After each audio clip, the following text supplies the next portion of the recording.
Corona महामारी के बीच केंद्रीय वित्त मंत्री निर्मला सीतारमण ने अपना चौथा बजट पेश किया। अपने बजट भाषण की शुरुआत ही सीतारमण ने स्वास्थ्य सेक्टर को मजबूत करने की आवश्यकता पर जोर देते हुए की। देश कोरोना के नए वेरिएंट ओमिक्रॉन का सामना कर रहा है। इससे निपटने में हमारे तेज वैक्सीनेशन प्रोग्राम की महत्वपूर्ण भूमिका रही।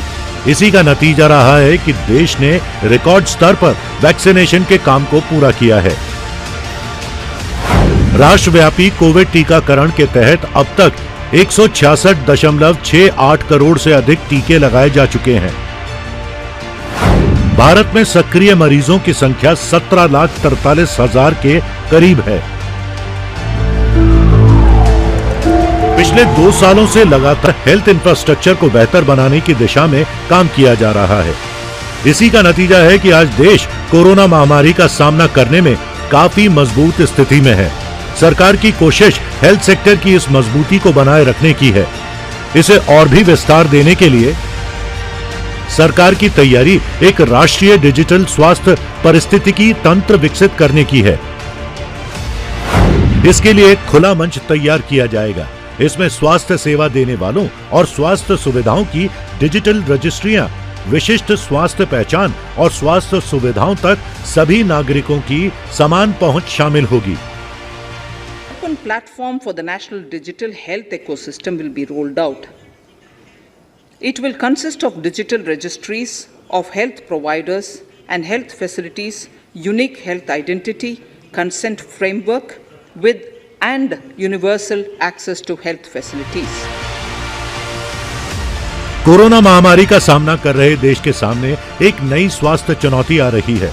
कोरोना ने समाज को हर आयु और जेंडर वर्ग के लोगों के मानसिक स्वास्थ्य पर बहुत बुरा असर डाला है। पिछले 2 सालों में जिस तेजी के साथ मानसिक बीमारियों की संख्या में इजाफा हुआ है, आज ये राष्ट्रीय चिंता का बड़ा विषय बन गया है। मानसिक बीमारी के रूप में सामने आई इस नई स्वास्थ्य चुनौती से निपटने की तैयारी में जुटी है सरकार। इसका जिक्र वित्त मंत्री ने अपने बजट भाषण के दौरान किया। The pandemic has accentuated mental health problems in people of all ages. To better the access to quality mental health counseling and care services, a national tele-mental health program will be launched. This will include a network of 23 tele-mental health centers of excellence, with NIMHANS being the nodal center, and International Institute of Information Technology, Bangalore, IIIT Bangalore, providing technology support. Corona काल में जिस तरह से mental health की समस्या बढ़ती जा रही है, इस पर विश्व स्वास्थ्य संगठन भी सावधान करता रहा है। विश्व स्वास्थ्य संगठन यानी WHO का कहना है, दुनिया भर में मानसिक बीमारियों से जुड़े मामले बढ़ते जा रहे हैं। सबसे ज्यादा मामले डिप्रेशन के आते हैं। दुनिया भर में इससे करीब 26 करोड़ लोग जूझ रहे हैं। विश्व स्वास्थ्य संगठन WHO के अनुसार डिप्रेशन से सबसे ज्यादा महिलाएं जूझ रही हैं। देश भर में मानसिक स्वास्थ्य बड़ी चुनौती के रूप में सामने आ रहा है। जाहिर है, केंद्र सरकार के नेशनल टेली मेंटल हेल्थ की मदद से लोगों को बड़ी राहत मिल सकती है। कोरोना काल की चुनौतियों को देखते हुए पिछले साल के बजट में ही कई विशेष प्रावधान किए गए थे, जो इस समय जारी हैं। सरकार ने पिछले साल के हेल्थ बजट में 135% की बढ़ोतरी कर दी थी। इससे 94,000 से 2.38 लाख करोड़ रुपए किया गया था। वित्त मंत्री ने राष्ट्रीय स्वास्थ्य मिशन के अलावा 64,180 करोड़ रुपए की आत्मनिर्भर स्वास्थ्य कार्यक्रम की शुरुआत का प्रस्ताव रखा था, जिसमें कोरोना वायरस के खिलाफ टीकाकरण के लिए 35,000 करोड़ रुपए खर्च किए जाने का प्रस्ताव शामिल रहा, जिसे जरूरत के हिसाब से बढ़ाने की भी बात कही गई। बूस्टर डोज और बच्चों की वैक्सीनेशन स्कीम के लिए फंड बढ़ाए जा चुके हैं। साल 2021-22 के बजट में सरकार ने हेल्थ सेक्टर के लिए आवंटित विशेष रूप से बढ़ते हुए बजट में स्वास्थ्य सेवा से जुड़े नए लक्ष्य निर्धारित किए हैं। सरकार अगले 6 सालों में करीब 61,000 करोड़ रुपए खर्च करने के लक्ष्य के साथ आगे बढ़ रही है। इसके तहत प्राइमरी लेवल से लेकर उच्च स्तर तक की स्वास्थ्य सेवाओं पर खर्च किया जा रहा है। नई बीमारियों पर भी फोकस है। इसे नेशनल हेल्थ मिशन से अलग बताया गया है। 602 जिलों में और 12 केंद्रीय संस्थानों में क्रिटिकल केयर हॉस्पिटल ब्लॉक स्थापित किए जाने हैं। विषाणु विज्ञान के लिए 4 क्षेत्रीय राष्ट्रीय संस्थानों की स्थापना का लक्ष्य शामिल रहा है। हेल्थ सेक्टर की बेहतरी के लिए सरकार कई स्तर पर प्रयास कर रही है। साल 2022-23 के बजट में 2 लाख सक्षम आंगनबाड़ी विकसित करने का कॉन्सेप्ट भी स्वास्थ्य सेवा को बेहतर बनाने की दिशा में सहायक साबित होगा। इस तरह से आंगनवाड़ी वर्कर्स के लिए बताया गया है कि जो आंगनवाड़ी सेंटर्स लगभग 2 लाख के करीब नए सेंटर्स बनाए जाएंगे, उन सेंटर्स का भी ओवरऑल हेल्थ को भी काफ़ी बेनिफिट मिलेगा, क्योंकि जो बहुत सारी हमारी स्कीम होती है हेल्थ की, वो एक्चुअल ग्राउंड लेवल पर इम्प्लीमेंट या पहुंच नहीं पाती है। स्पेसिफिकली अगर हम वुमेन हेल्थ की और चाइल्ड हेल्थ की बात करें तो वो इसके अंदर काफ़ी हमारे लिए हेल्पफुल होगा। कोरोना महामारी की वजह से स्वास्थ्य चुनौतियां बढ़ी हैं। इससे निपटने की तैयारी भी तेज हुई है। बावजूद इसके दुनिया में स्वास्थ्य बजट के मामले में भारत की रैंकिंग काफी निचले स्तर पर है। मोदी सरकार की कोशिशें जारी हैं, लेकिन अभी भी इस दिशा में लंबी दूरी तय करनी है। Our children, particularly in the rural areas and those from scheduled castes and scheduled tribes and other weaker sections, have lost almost 2 years of formal education. Mostly, these are children in government schools. We recognize the need to impart supplementary teaching and to build a resilient mechanism for education delivery. For this purpose, One Class, One TV channel program of PM E-Vidya will be expanded from 12 to 200 TV channels.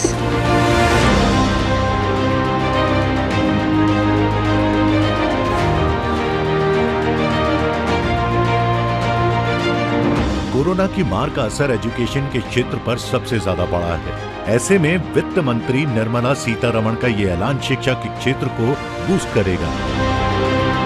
पिछले 2 साल से लगातार दिक्कतें झेल रहे education sector को सरकार digital education के जरिए आगे बढ़ाने में लगी है, ताकि कोरोना जैसी आपदा से बच्चों की शिक्षा का नुकसान न हो। यही वजह है कि पहले से ही महामारी से जूझ रहे एजुकेशन सेक्टर को मोदी सरकार ने कई सौगातें दी।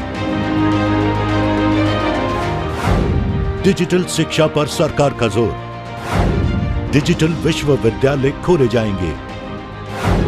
ई विद्या कार्यक्रम के तहत 200 टीवी चैनल। शिक्षा के लिए One Class, One TV channel. 2 lakh आंगनबाड़ियों का अपग्रेडेशन।